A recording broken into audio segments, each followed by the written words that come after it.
Ootitko sä, että mamma tulee kanalasta pois? Miukuksiksi.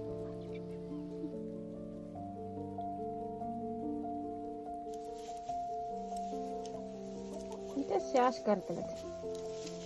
Teet se pesää, Pupsi? Teet se pesää? Täällä ollaan munintapuuhissa. Munintapuuhissa, Vappu. Kattokaa tätä pakkasmaisemaa.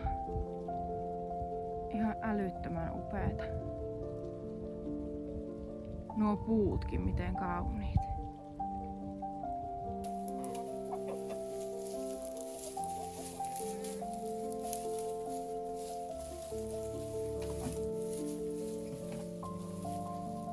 Ai, noi Sima. Noi Simppa. Hei Simppa. Simppa. Tässä näette Pupsin taidon näytteen. Hänellä on aivan oma vesikuppi tossa. Mutta hän juo kanojen automaatista. Eikä ole ihan ensimmäinen kerta kun näen tämän ilmiön. Sulla on oma vesikuppi tossa, Kani, kuule. Pupsutin on iltapalalla.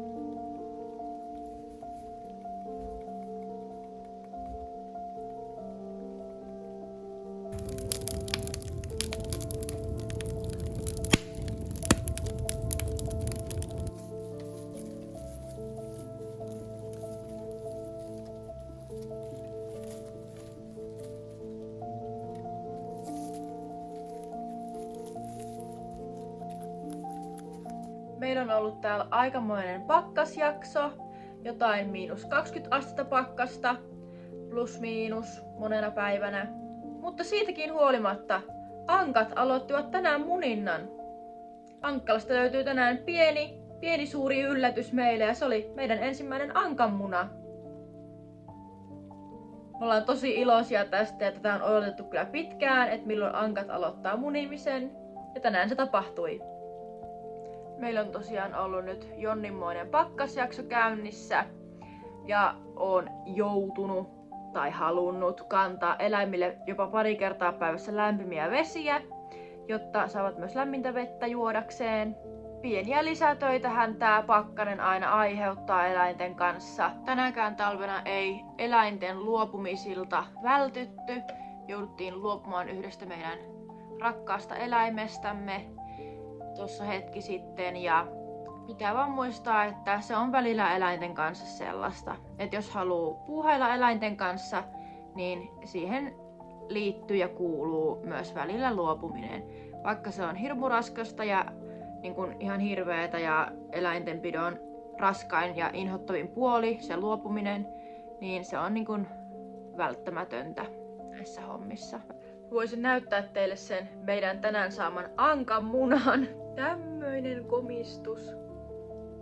Iso on kuin mikä. Tässä näkee tämmöisen suht ison ja likaisen kananmunan ja ankanmunan eron, koko eron. Eli ankanmuna on isompi, vaikka tääkin on iso kananmuna, niin ankanmuna on isompi. Miukukissa ottaa rennosti. Miuku on viihtynyt nyt paljon sisällä, lähes koko ajan, kun on pakkasjakso. Ja Miuku käy ulkona lähinnä vain tarpeillaan, ei oikein muuten. Että mieluiten hän on vaan sisällä. Hänellä on tää puu tässä uunin kyljessä, niin on aika lämmin paikka olla. Vai mitä?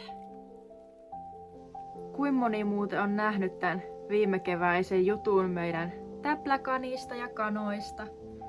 Maaseudun tulevaisuudessa oli tää juttu.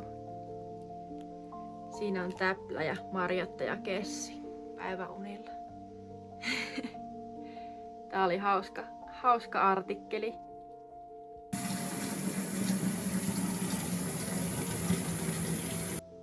Tässä näkee hyvin, sit kun on pienempi kananmuna, niin ankanmunan ja tommosen pienehkön kananmunan koko eron.